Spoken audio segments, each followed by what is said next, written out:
నమస్కారం PVB news కి స్వాగతం హెడ్లైన్ చూద్దాం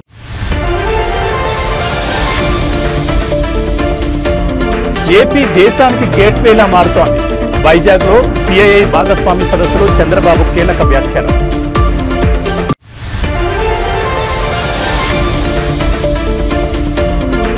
జూబ్లీ హిల్స్ లో కాంగ్రెస్ ఘన విజయం బీఆర్ఎస్ అభ్యర్థి సునీత గోపీనాథ్ పై భారీ మెజార్టీతో గెలుపు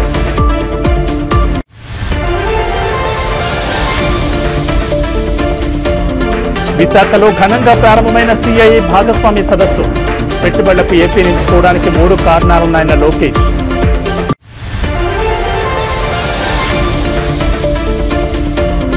నవీన్ యాదవ్ గెలుపుపై మాగంటి సునీత సంచలన కామెంట్స్ ఆడబిడ్డపై కుట్రలు చేశారని ఆరోపణ ఇక డీటెయిల్స్ చూస్తే ఉత్కంఠ రేపిన జూబ్లీ హిల్స్ ఉప ఎన్నికలో కాంగ్రెస్ పార్టీ ఘన విజయాన్ని అందుకుంది సమీప ప్రత్యర్థి బీఆర్ఎస్ పార్టీకి చెందిన మాగంటి సునీత గోపీనాథ్ పై భారీ మెజార్టీతో గెలుపొందారు కాంగ్రెస్ అభ్యర్థి నవీన్ యాదవ్ దాదాపు 25,000 ఓట్ల మెజార్టీతో విజయం సాధించారు నవీన్ యాదవ్ అయితే ఉప ఎన్నికకు సంబంధించిన కౌంటింగ్ ప్రారంభమైనప్పటి నుంచి ఆధిక్యంలోనూ కొనసాగారు నవీన్ యాదవ్ పోస్ట్ బ్యాలెట్లు మొదలుకొని ప్రతి రౌండ్లోనూ ఆధిక్యాన్ని ప్రదర్శిస్తూ తన మెజార్టీని పెంచుకుంటూ ముందుకు సాగారు ఈ ఎన్నికల్లో బీజేపీ అభ్యర్థి లంకల్ దీపక్ రెడ్డికి డిపాజిట్ కూడా దక్కలేదు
దేశానికి గేట్వేలా ఆంధ్రప్రదేశ్ మారుతోందని ఏపీ సీఎం చంద్రబాబు అన్నారు పెట్టుబడిదారులే లక్ష్యంగా ఏపీ ఎదుగుతోందని తెలిపారు వైజాగ్లో జరుగుతున్న సిఐఐ పార్ట్నర్షిప్ సదస్సుకు చంద్రబాబు నాయుడు హాజరయ్యారు ఈ సందర్భంగా చంద్రబాబు మాట్లాడుతూ ప్రధాని మోడీ పాలనపై దేశ ప్రజలకు విశ్వాసం ఉందని 2047లోగా భారత్ నంబర్ 1 ఎకానమీ అవుతుందని ధీమా వ్యక్తం చేశారు ప్రజలు వనరులు సాంకేతికతను సమర్థవంతంగా వాడుకుంటే ఇండియాకు తిరిగి ఉండదని అన్నారు ఇప్పుడు ప్రపంచ దేశాలని భారత్ వైపే చూసే పరిస్థితి వచ్చిందని తెలిపారు పేదరికం అసమానతలు రూపుమాపేందుకు అనేక చర్యలు తీసుకుంటున్నామని పేర్కొన్నారు గ్రీన్ ఎనర్జీ వినియోగం స్వచ్ఛాంధ్ర దిశగా వేగంగా అడుగులు వేస్తున్నామని చంద్రబాబు తెలిపారు ఎక్కడికి వెళ్లినా ఐటీలో మనవాళ్లే ముందుంటున్నారని పేర్కొన్నారు రాష్ట్రానికి space city drone city electronics city quantum valley green hydrogen valley వస్తున్నాయని తెలిపారు సోలార్ విండ్ పంప్డ్ ఎనర్జీలో మన రాష్ట్రమే ముందుందని అన్నారు వైజాగ్ను సురక్షితమైన నగరంగా ఇటీవల కేంద్ర ప్రభుత్వం ప్రకటించిందని గుర్తు చేశారు దేశానికి గేట్వేలా ఏపీ మారుతోందని చంద్రబాబు తెలిపారు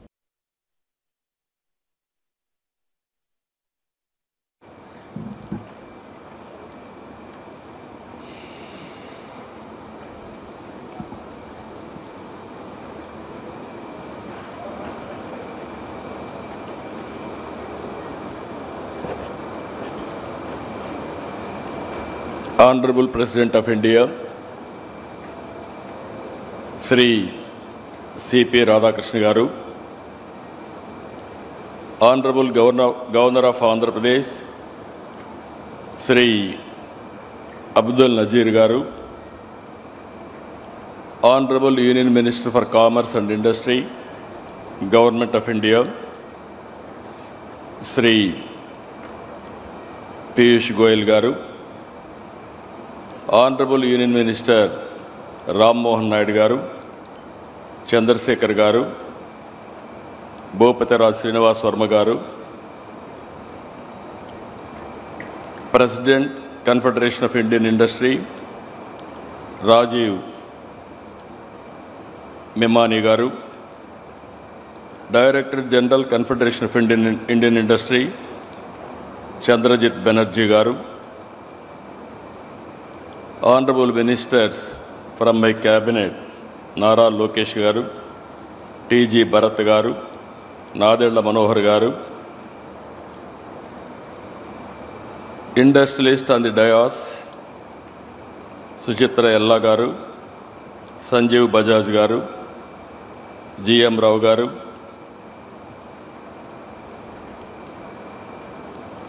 Siddharth Kalyani Garu, Karan Adani Garu, Sudarshan Venu Garu, Yusuf Ali Garu,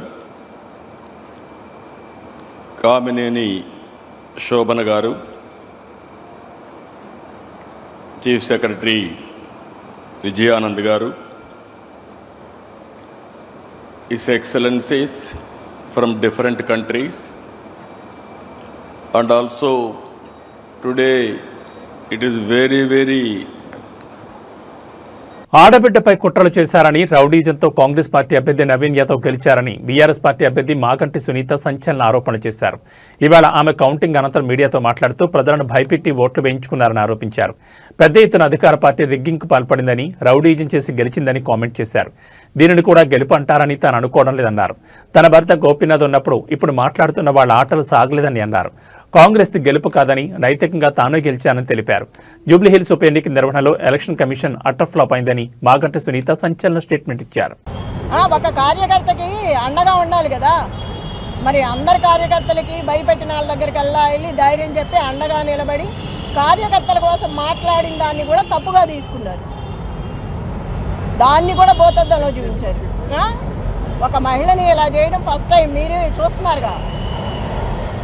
ఒక మహిళ మీద ఇలా చేయటం, దీన్ని గెలుపనరు.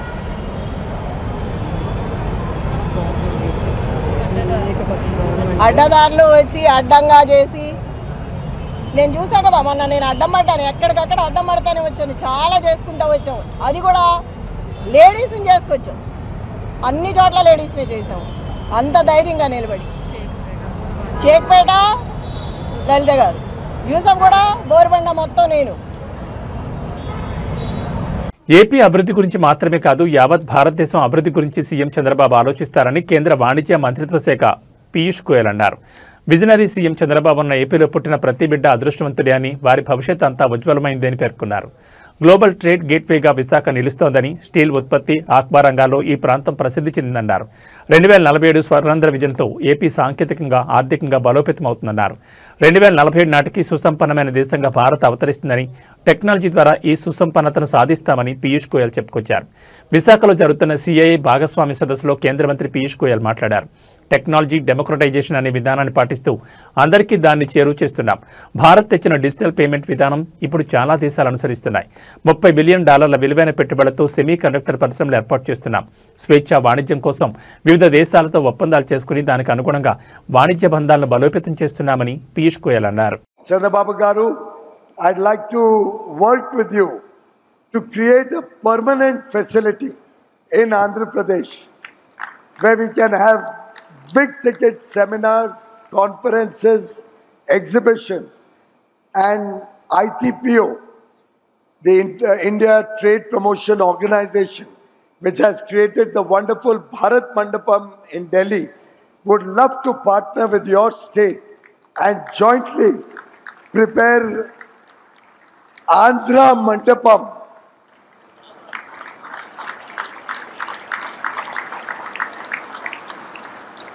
so that in the years to come, our partnership summit will not be under a marquee or a tent or temporary facilities, but will be at a world-class convention center, befitting your leadership and the talent and the wonders that Andhra Pradesh offers to the world. Inspired by Chanakya's Arthashastra, I present 3 pillars that define Bharat's approach to navigating the new geo-economic order. 1, prosperity through technology. India's technology story is one of democratization and trade. It talks of scale and speed. It focuses on talent and skill. To our international partners, India offers not just a market, but partnership for shared prosperity and mutual growth. Our young, aspirational engineering talent, our digital infrastructure, and our vibrant startup ecosystem provide the perfect launchpad for globally scalable solutions. Second, trust through righteousness, Vishwas through Dharma. In the new geo-economic order, trust is the most valuable currency. India has emerged. పెట్టుబడులకు AP ఎందుకు అత్యంత అనుకూలమైన గమ్యస్థానమో రాష్ట్ర IT విద్యాశాఖ మంత్రి నారా లోకేష్ వివరించారు. రాష్ట్రంలో అనుభవజ్ఞమైన నాయకత్వం, వేగవంతమైన పాలన, కేంద్ర రాష్ట్ర ప్రభుత్వాల సమన్వయం ఉన్నాయని, పెట్టుబడిదారులు ఎలాంటి సందేహాలు లేకుండా ముందుకు రావచ్చని ఆయన భరోసా ఇచ్చారు. విశాఖపట్నంలోని ఏయూ ఇంజనీరింగ్ కాలేజ్ గ్రౌండ్స్లో కూటమి ప్రభుత్వం ప్రతిష్టాత్మకంగా నిర్వహిస్తున్న 30వ సిఐఐ భాగస్వామి సదస్సు ఘనంగా ప్రారంభమైంది. ఉపరాష్ట్రపతి సిపి రాధాకృష్ణన్ ఈ సదస్సును ప్రారంభించారు. ఈ సందర్భంగా ఏర్పాటు చేసిన సభలో మంత్రి లోకేష్ మాట్లాడుతూ ప్రపంచ ఆర్థిక వృద్ధికి భారతదేశం ఇంజన్గా నిలుస్తున్న తరుణంలో సిఐఐ సదస్సుకు ఏపీ ఆతిథ్యం ఇవ్వడం గర్వకారణంగా ఉందని అన్నారు. పెట్టుబడుల కోసం ఏపీని ఎందుకు ఎంచుకోవాలని చాలామంది నన్ను అడుగుతారు. అందుకు ప్రధానంగా 3 కారణాలున్నాయి. మొదటిది అనుభవం, దార్శనికత కలిగిన సీఎం చంద్రబాబు నాయకత్వం.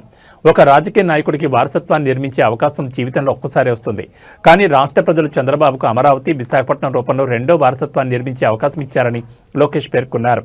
Requesting him to kindly address us. Honorable Vice President of India, C.P. Radhakrishnan Garu, Honorable Governor of Andhra Pradesh, Syed Abdul Nazir Garu, Honorable Chief Minister of Andhra Pradesh and Co-Chairman of the 30th CII Partnership Summit, Shri Nara Chandrababu Naidu Garu, and Honorable Minister of Commerce, Industry, Government of India and Chairman 30th CII Partnership Summit, and my mentor, Piyush Goyal Garu, and to the dignitaries on the dais, off the dais, a very good morning.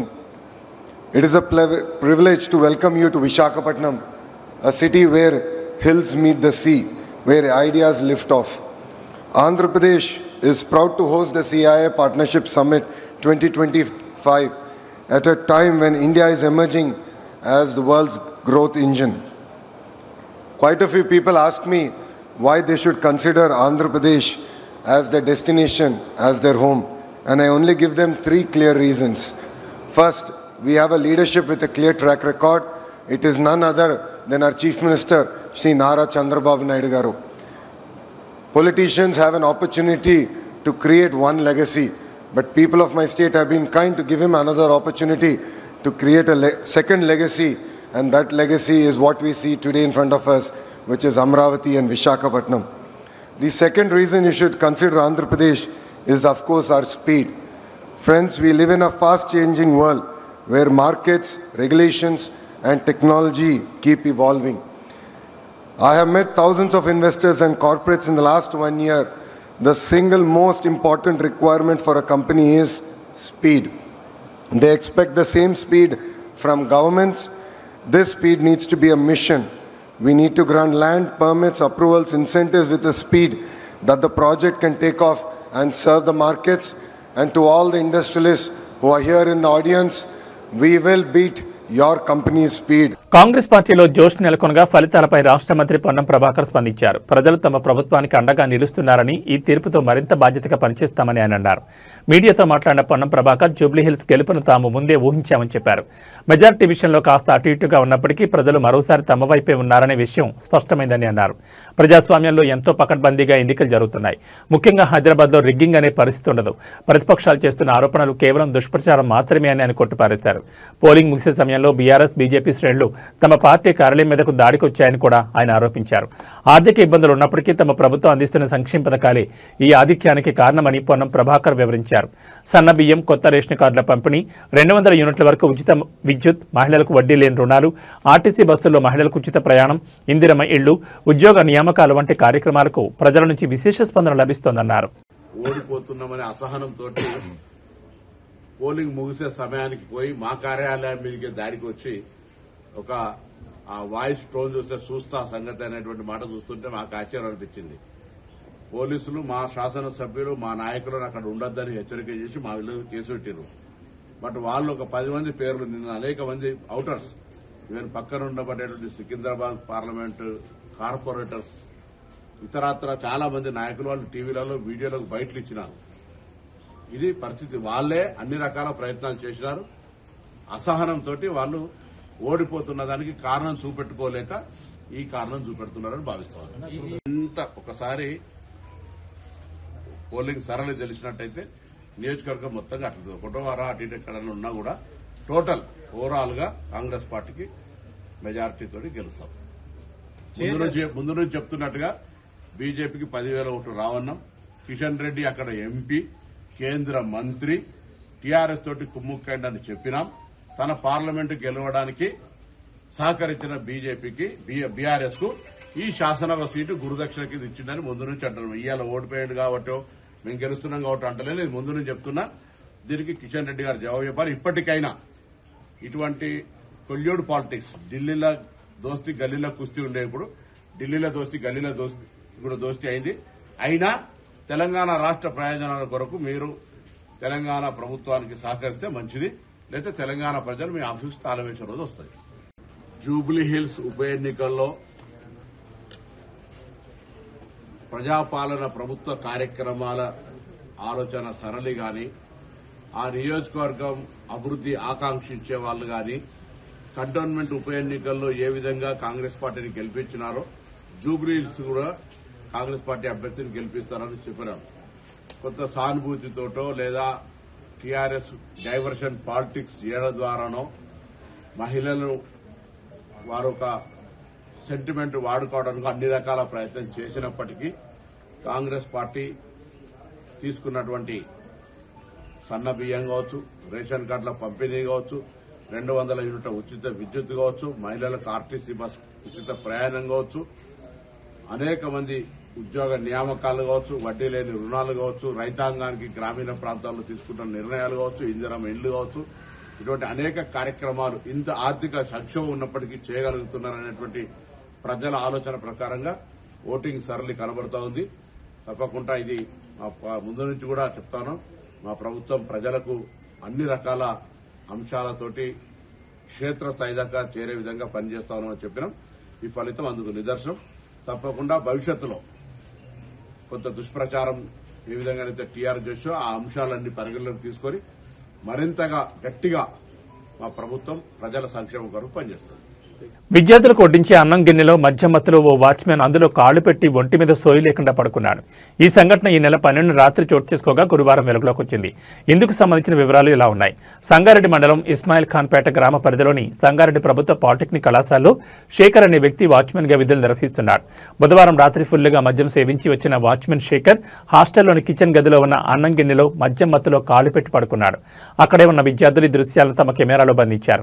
విషయం collector ప్రావీణ్య దృష్టికి వెళ్లడంతో ఆమె ఘటనపై serious అయ్యారు. వెంటనే సదరు watchman ని suspend చేస్తూ ఆదేశాలు జారీ చేశారు.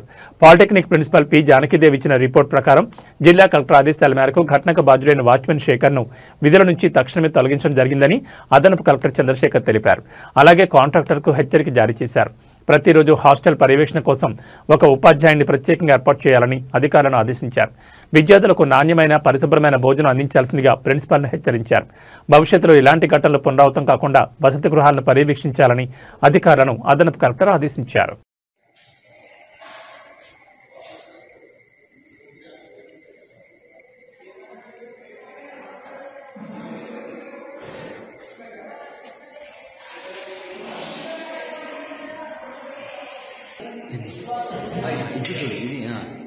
మంచిది.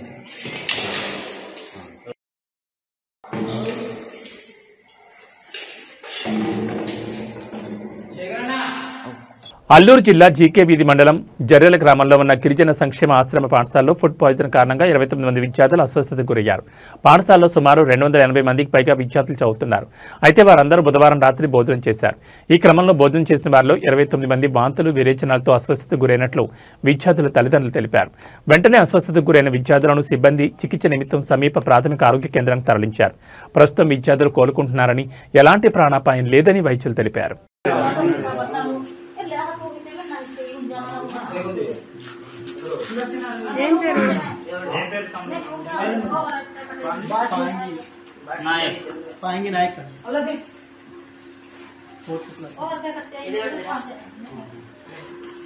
డాడీ పేరు ఏం పేరు? హలో హలో జర హాస్పిటల్ కొన్నాను వంశీ గారు అది రూమ్ లో ఉన్నాడు. బాటిల్ ఎక్కించి ఇప్పుడు బెడ్ లో కాలు లేవు కదా, తీసుకెళ్ళారు బయట తీసుకెళ్ళారు. అక్కడ సెలెన్స్ ఎక్కిస్తున్నామండి. ఇప్పుడు బెడ్ లో కాలు లేక స్కూల్ తీసుకెళ్లారు. ఇప్పటికే దేశ రాజధాని ఢిల్లీలో జరిగిన బాంబు బ్లాస్ట్ కలకలం సృష్టించిన విషయం తెలిసిందే. తాజాగా మరో బిగ్ అలర్ట్ వచ్చింది. ఒకేసారి 2 విమానాలకు బాంబు బెదిరింపు మెయిల్ రావడంతో ఎయిర్పోర్ట్ సిబ్బంది అప్రమత్తమైంది. అబుదాబి నుంచి శంషాబాద్ ఎయిర్పోర్ట్ వస్తున్న ఇండిగో విమానం, లండన్ నుంచి శంషాబాద్ ఎయిర్పోర్ట్కు వస్తున్న బ్రిటిష్ ఎయిర్లైన్స్ విమానాలకు బాంబు బెదిరింపు మెయిల్స్ వచ్చాయి. బాంబు బెదిరింపు మెయిల్స్ రావడంతో ఇండిగో విమానాన్ని ముంబైకి దారి మళ్లించారు అధికారులు. లండన్ నుంచి వస్తున్న బ్రిటిష్ ఎయిర్లైన్స్ విమానాన్ని సమయానికన్నా ముందుగానే అత్యవసర ల్యాండింగ్ చేశారు. శంషాబాద్ ఎయిర్పోర్ట్లో అత్యవసర ల్యాండింగ్ అయిన బ్రిటిష్ ఎయిర్లైన్స్ విమానంలో నుంచి ప్రయాణికులను త్వరగా దింపేశారు. విమానాన్ని శంషాబాద్ ఎయిర్పోర్ట్లోని ఐసోలేషన్ సెంటర్కు తరలించి బాంబ్ స్క్వాడ్, డాగ్ స్క్వాడ్లతో తనిఖీలు నిర్వహిస్తున్నాయి సిఐఎస్ఎఫ్ బలగాలు. దేశ రాజధాని ఢిల్లీలో బాంబు పేలుడు అనంతరం శంషాబాద్ ఎయిర్పోర్ట్లో తనిఖీలు ముమ్మరం చేశారు. తరచుగా బాంబు బెదిరింపు కాల్స్ రావడంతో మరింత తనిఖీలు చేపడుతున్నారు.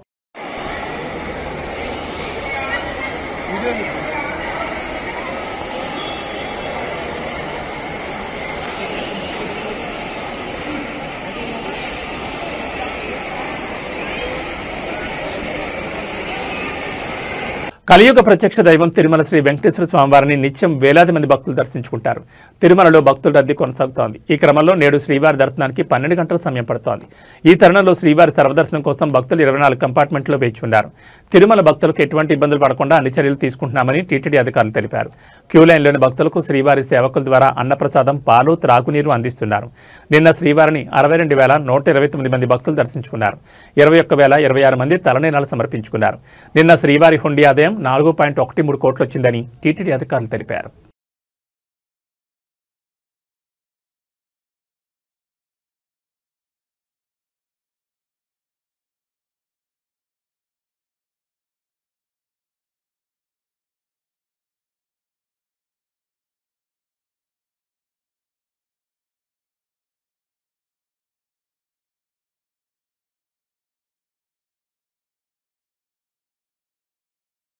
ఇవి బులెటిన్ విశేషాలు. మరో బులెటిన్లో మళ్ళీ కలుసుకుందాం. నమస్కారం.